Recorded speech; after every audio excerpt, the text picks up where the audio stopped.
et assis-toi sur ton trône au nom de Jésus. Il me reste 20 minutes, si je ne me trompe pas. Je vais rapidement parler en quelques minutes, mais je prendrai à la fin 5 minutes pour essayer de tenir ma promesse avec la jeunesse. Alléluia. Nous étions hier à un rendez-vous glorieux. Qui a été béni hier? Est-ce que la jeunesse a été bénie? Alléluia. Est-ce que tous ceux qui étaient présents ont été bénis? Alléluia. Et je crois que nous serons encore bénis en ce matin. Alléluia.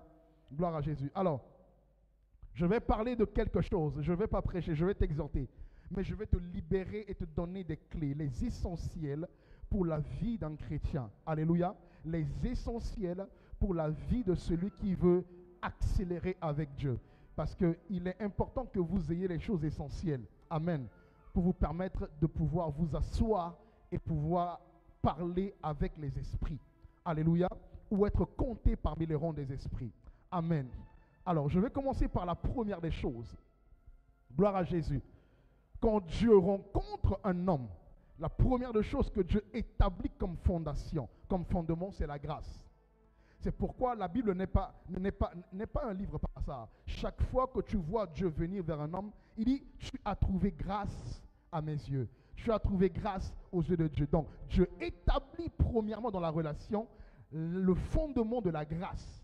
Alléluia. Parce qu'en réalité, personne ne peut être partenaire avec Dieu par mérite. Quelqu'un me comprend? Personne ne peut être associé de Dieu par mérite. Il faut que le fondement de la grâce t'établit. À ce moment précis, sur le siège de la grâce, tu peux t'asseoir et collaborer avec Dieu. Donc la première des choses, lorsque Dieu apparaît dans la vie d'un homme, il établit la grâce. Alléluia. C'est pourquoi la première chose que je vais te révéler et te demander, et l'essentiel dont tu as besoin dans tes prières de chaque jour, c'est de chercher à trouver grâce aux yeux de Dieu. Chaque fois, en tout temps et en chaque instant, avant de demander quoi que ce soit, demande la grâce. Alléluia. Parce que sans la grâce, tu n'as pas l'habilité ni les qualifications d'exercer ou de recevoir les choses de Dieu. Amen. Gloire à Jésus. De même aussi, lorsque Dieu se dissocie d'une personne, il enlève la grâce qu'il lui a donnée. Amen. Et au vu des Écritures, tu comprendras de quoi je parle. Est-ce que vous êtes avec moi? Dis un très bon amen. Dis un très bon amen. Ok. Romains chapitre 9 à partir du verset 15 à 16.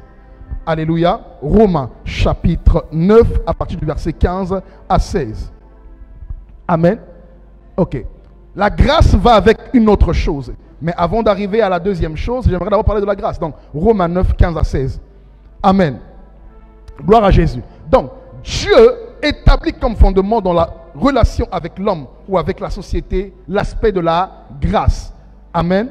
Pour que tu puisses être associé ou collaborer avec Dieu, il est indispensable pour toi, n'est-ce pas, d'être assis sur le siège de la grâce. Qui peut me lire, s'il vous plaît? Malek, oui, toujours. On aime bien ta voix. Un micro.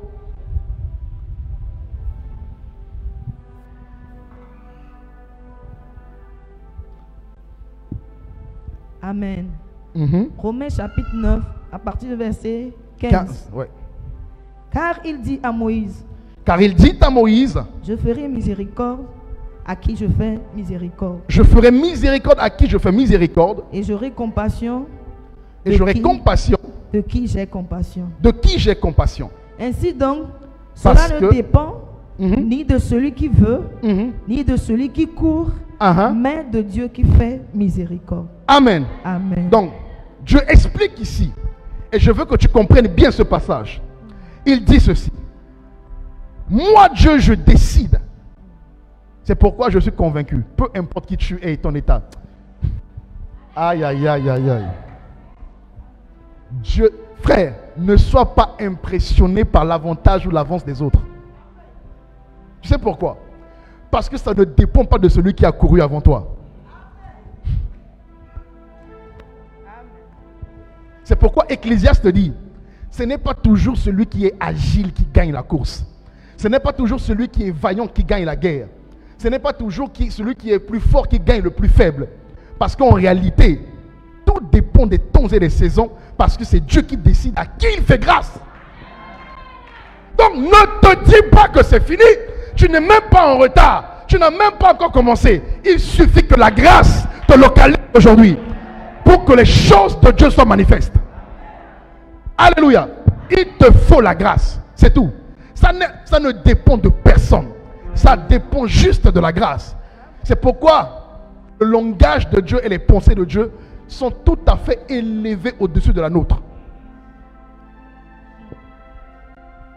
Amen. Donc, il dit, ainsi donc, puisque c'est moi qui décide, vous comprenez ceci. Ça ne dépend ni de celui qui veut, ni de celui qui court, mais de moi qui fais grâce, à qui je fais grâce.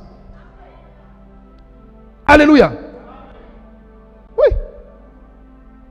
Pas parce que tu es le plus beau, la plus belle. Pas parce que toi tu es le plus intelligent. Non. Parce que j'ai décidé de te faire grâce. Le jour où tu mets tes qualités ou encore tes qualifications au-dessus des résultats de Dieu dans ta vie, tu as court-circuité la grâce. Et tu meurs. Amen. Donc, première des choses, cherchez en toutes choses à trouver grâce aux yeux de Dieu. Alléluia. L'apôtre Paul dit, je suis ce que je suis par la grâce de Dieu. Je ne le suis pas parce que je prie beaucoup. Non. Mais je le suis parce que Dieu m'a fait grâce. Je suis le résultat de la grâce. Ce n'est pas Paul qui dit ça, c'est moi qui dis ça. Je suis le résultat de la grâce. Je le sais, je le crois. Frère, je ne mérite pas. Chaque fois que je commence, je dis Seigneur, ta grâce. Alléluia. Donc, quand Dieu commence avec toi, il établit la grâce. Et quand il veut terminer avec toi, il retire la grâce. Alléluia. J'aimerais te lire encore une portion de la parole de Dieu. 2 Samuel 7, verset 15. Qui peut me lire ça, s'il vous plaît? 2 Samuel, chapitre 5, verset 7, pardon, verset 15. 7, verset 15. 2 Samuel 7, verset 15. Amen. La Bible dit, mais ma grâce ne se retirera point de lui, comme je l'ai retiré de Saul, que j'ai rejeté devant toi. Ok. On remarque ici que Dieu s'adresse à David et il dit, je ne peux pas te retirer ma grâce comme je l'ai retiré à Saül. Donc, Dieu est en train de montrer ici comme preuve que lorsque je me dissocie d'un homme, ce que j'enlève dans sa vie, c'est la grâce. Donc, il promet à David que ce que j'ai fait à Saül, je ne te le ferai pas. Parce que toi, je reste attaché à toi. Donc, ma grâce te restera. Je prie que Dieu ne te retire jamais sa grâce. Que sa grâce reste sur ta vie. Au nom de... Donc il révèle ici que lorsqu'il commence avec un homme, c'est par la grâce. Et lorsqu'il veut finir avec toi, il retire juste sa grâce. Amen. Gloire à Jésus. Écoutez, la grâce se fait à deux. Je vais vous expliquer quelque chose. Si vous ne comprenez pas le principe de la grâce, alléluia, vous risquez même... Si vous semblez avoir réussi avec Dieu, mourir. Je m'explique. Alléluia. Savez-vous qu'il n'y a pas un homme aussi humble que Moïse sur la terre dans sa génération? C'est écrit, hein? Ce n'est pas moi qui le dis. Attendez. Lisez-moi, s'il vous plaît, Deutéronome chapitre 32, versets 51 à 52. Rapidement. Je veux d'abord que vous lisez ça pour que vous compreniez là où je veux en venir avec la question de la deuxième dimension de la grâce. Oui. J'ai dit quoi? Chapitre 32. Verset 51-52. Okay. Est-ce qu'on peut aussi l'afficher ici? Amen. Parce que vous avez péché contre moi au milieu des enfants d'Israël. Là, c'est Moïse qui parle. Il était en train de rendre témoignage. Et il explique son échec. Et il dit, mon échec ne vient pas de moi, c'est à cause de vous. Et il dit ça. Vas-y, continue. Près des eaux de Mériba, à Kadès, dans le désert de Tin, et que vous ne m'avez point sanctifié au milieu des enfants d'Israël. Autant pour moi, c'est Dieu qui parle à Moïse et à Aaron. Oui, vas-y. Tu verras le pays devant toi, mais tu n'entreras point dans le pays que je donne aux enfants d'Israël. Ok. Amen. Ici, là, c'est Dieu qui parle à Aaron, à Moïse. La Bible dit que Moïse a raté la destinée qui lui a été... Enfin, il a court-circuité la destinée à cause d'un acte qui s'est produit où? À Mériba. Amen. Pourquoi? Parce que pendant que Moïse et le peuple étaient en train de discuter, parce qu'il voulait de l'eau à boire, Dieu a donné instruction à Moïse et à Aaron. Quand vous serez là-bas, là, parlez et l'eau va sortir. Quand Moïse était en colère, et à un moment donné, tellement le peuple lui a mis la pression, il voulait leur montrer que c'est moi qui ai l'onction. Ce n'est pas vous qui avez l'onction. Donc il arrive, il prend sa canne et il frappe. Comme il a l'onction, l'eau est sortie. Le peuple dit, hé, attention, Moïse là c'est un homme dangereux. Alléluia.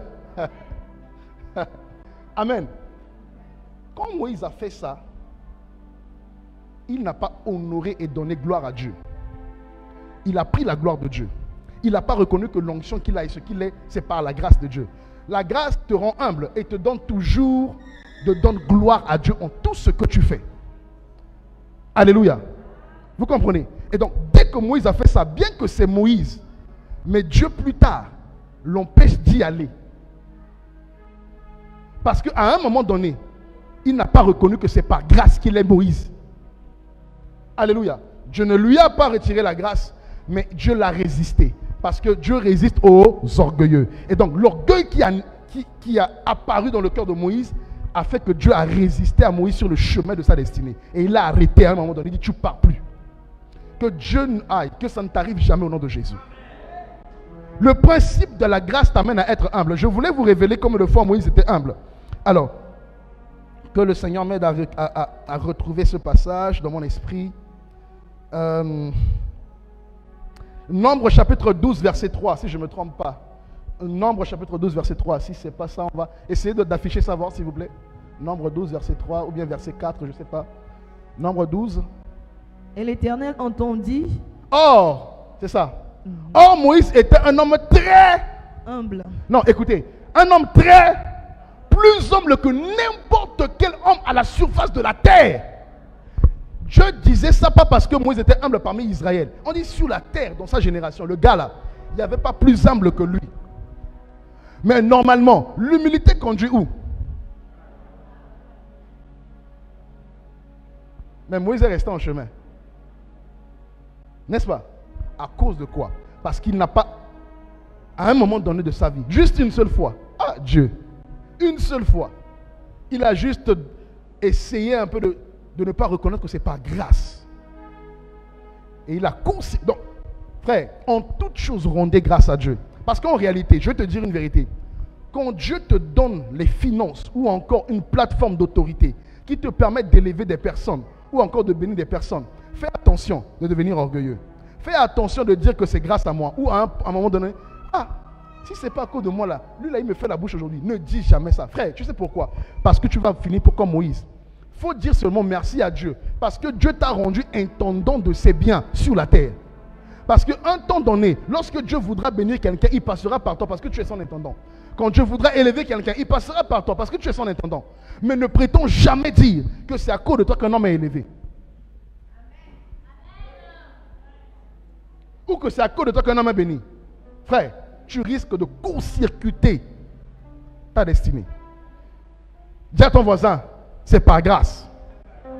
C'est par grâce. C'est par grâce. Proverbe 22, verset 1. Et je vais avancer très rapidement. Il ne me reste pas beaucoup de temps. Je pense que j'ai pratiquement fini mon temps. Waouh. Merci beaucoup, mamie. On peut acclamer le Seigneur pour la vie de la main. Proverbe chapitre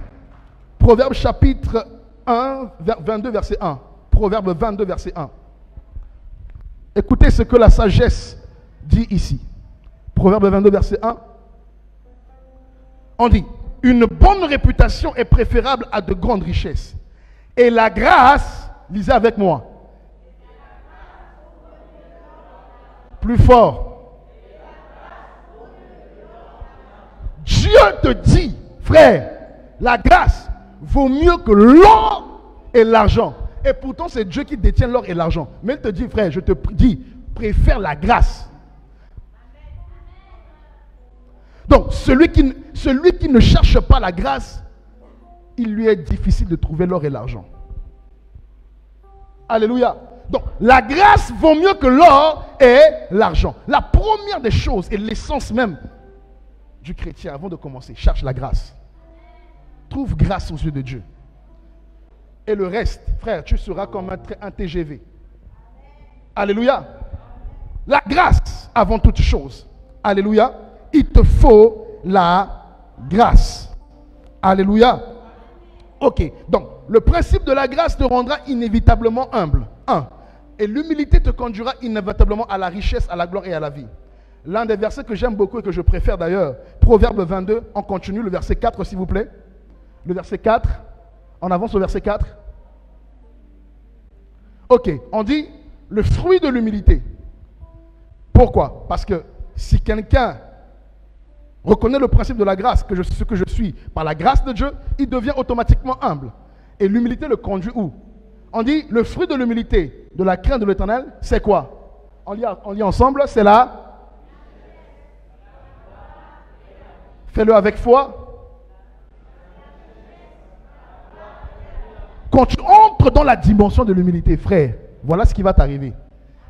Je prie que cette conséquence tombe sur ta vie au nom de Jésus. Aïe, aïe, aïe. Je dis que ça tombe sur ta vie au nom de Jésus. Inévitablement, un homme humble atteint la dimension de la richesse, atteint la dimension de la gloire et la vie lui est donnée en abondance. Alléluia. C'est pourquoi, dis à ton voisin, cherche la grâce. Cherche la grâce. Cherche la grâce. Deuxième chose, l'essentiel du chrétien, deuxièmement, après que tu aies trouvé la grâce, frère, cherche la connaissance. Je vais t'expliquer pourquoi. Parce que tu ne peux pas marcher avec quelqu'un que tu ne connais pas. Tu n'es pas en sécurité. 1. De 2, tu ne profiteras pas normalement des privilèges avec qui tu marches. Amen. Alléluia. Je vais te dire quelque chose. Est-ce que quand tu marches avec un milliardaire, tu te permets de payer les factures?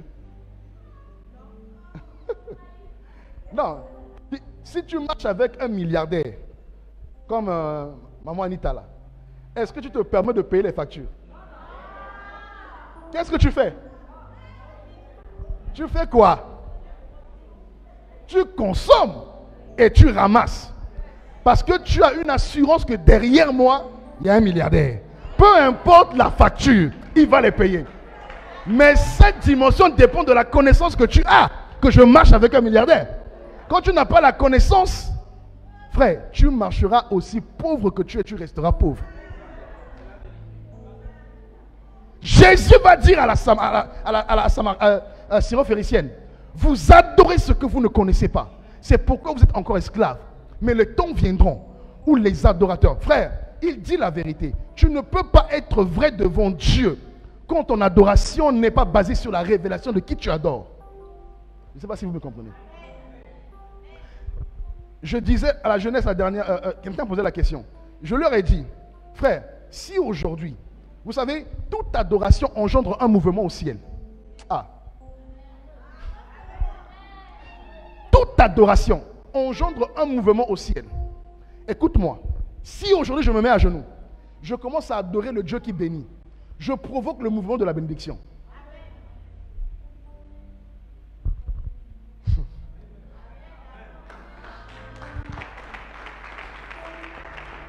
À Beraka, dans la vallée de Beraka, avant qu'il ne se trouve à Beraka, il y avait une bataille dans la vallée.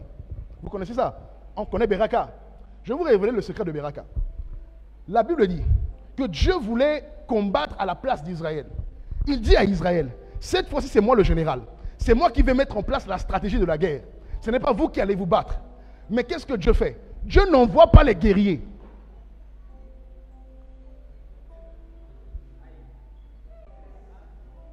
Dieu envoie des chantres. Parce que, en fait, c'est dans le mouvement de l'adoration que l'Éternel des armées descend pour agir. Parce que pendant qu'ils adorent pour le combat, le mouvement de... Ah, je prie que ton adoration entraîne.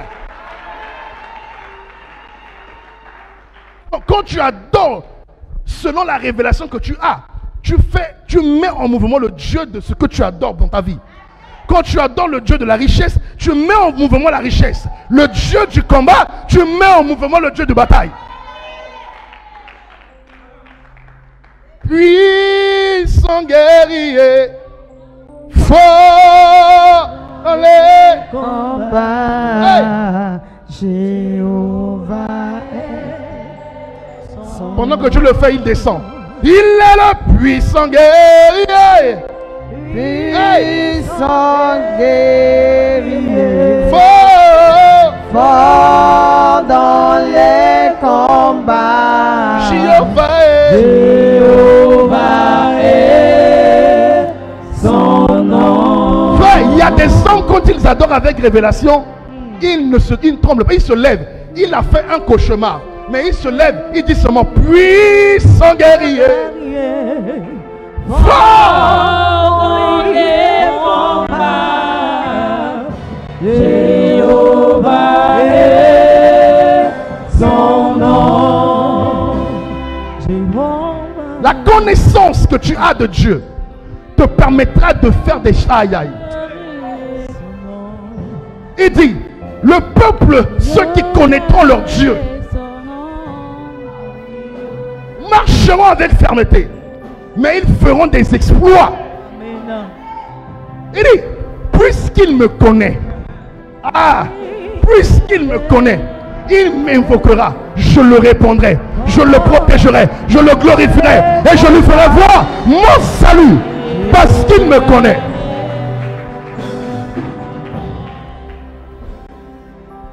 La connaissance de Dieu. J'ai encore beaucoup. Avançons rapidement. Il y a une onction. Seigneur.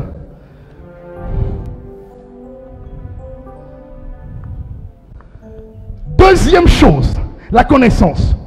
Et je vais terminer avec la troisième chose, associée à une autre chose. Je parlerai du Saint-Esprit. Écoutez-moi. Tu ne peux pas être enfant de Dieu sans le Saint-Esprit.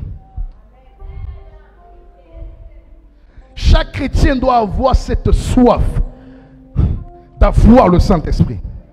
Il te faut obligatoirement le Saint-Esprit. Dis à ton voisin le Saint-Esprit. Le Saint-Esprit. Le Saint-Esprit. Personne ne peut connaître Dieu sans le Saint-Esprit. 1 Corinthiens 2, versets 9 à 10. S'il vous plaît. 1 Corinthiens 2, verset 9 à 10, très rapidement, à cause du temps. Oui, lectrice, tu peux aller avec nous. 1 Corinthiens 2, verset 9 à 10.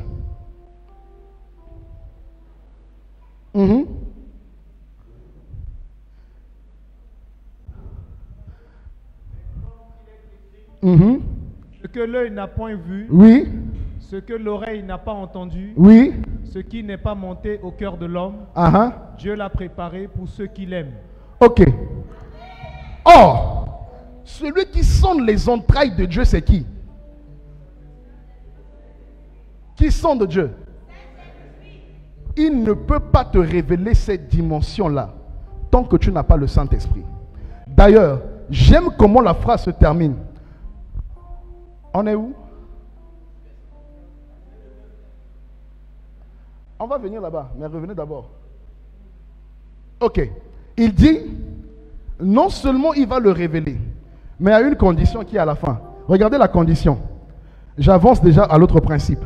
Il dit, qu'il prépare à ceux qui... Non, l'amour là, ce n'est pas Dieu qui les manifeste, mais à ceux-là qui aiment Dieu. Amen.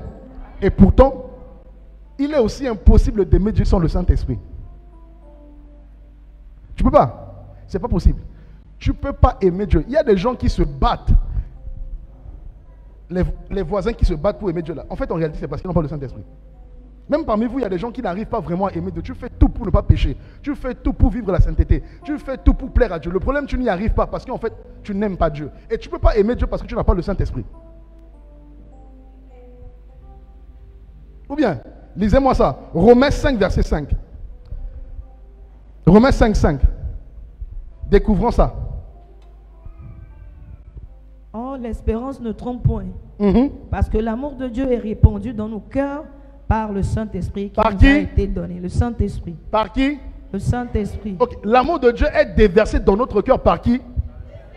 Donc, si le Saint-Esprit n'a pas déversé dans ton cœur l'amour, tu ne peux pas l'aimer. Parce que c'est lui qui déverse l'amour de... Oh. Quand tu dis Seigneur, je veux t'aimer, je veux t'aimer, dis plutôt Saint-Esprit, donne-moi d'aimer Dieu.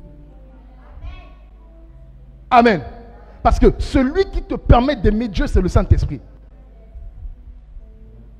Si le Saint-Esprit ne déverse pas l'amour de Dieu dans ton cœur, l'amour que tu as pour donner à Dieu, tu ne l'as pas. Parce que n'oubliez pas le principe de la grâce. Tu n'as pas les habilités nécessaires pour être associé de Dieu.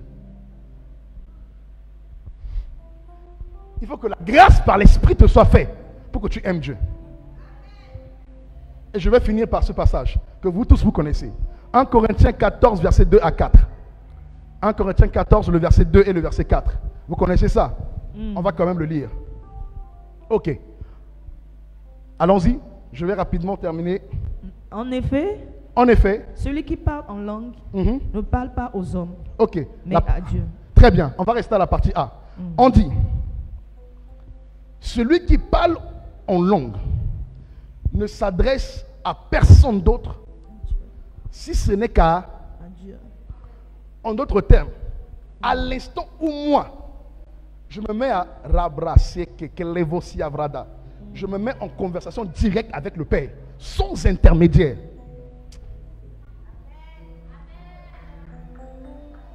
À ce moment précis, je suis devant le trône et je parle à Dieu et je dis des mystères dans le verset 4 que personne ne peut saisir.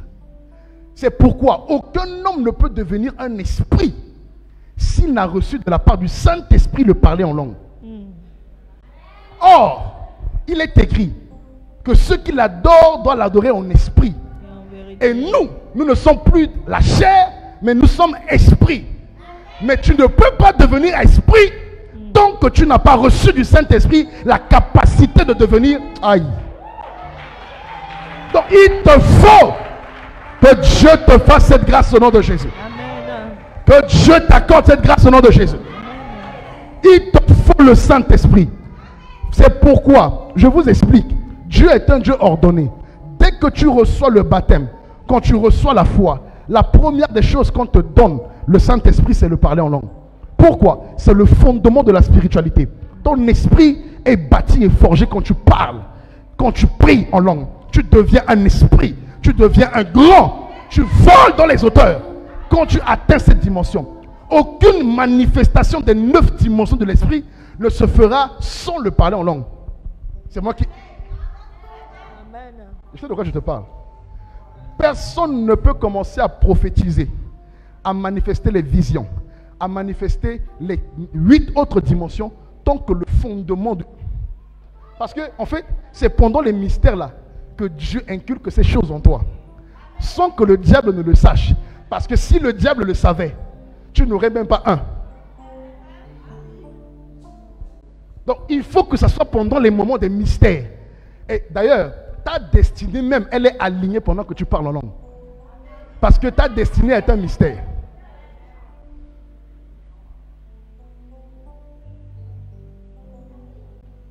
Donc, prier en esprit bâtit ton être spirituel.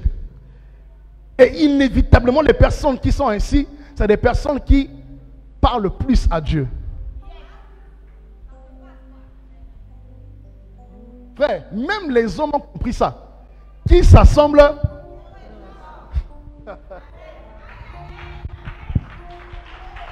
Que l'Éternel te bénisse. Que Dieu te fasse grâce. Et que l'onction te soit donnée. Mets-toi sur tes pieds et nous allons prier. Je vais inviter la révérende pour prier pour toi. Que l'onction du Saint-Esprit, que l'onction de l'Esprit, que personne ne sorte ici sans les essentiels que je viens de citer. Que le Saint-Esprit te soit accordé ce matin. Que la puissance te soit donnée. Je suis disposé à soif que tant. Yes.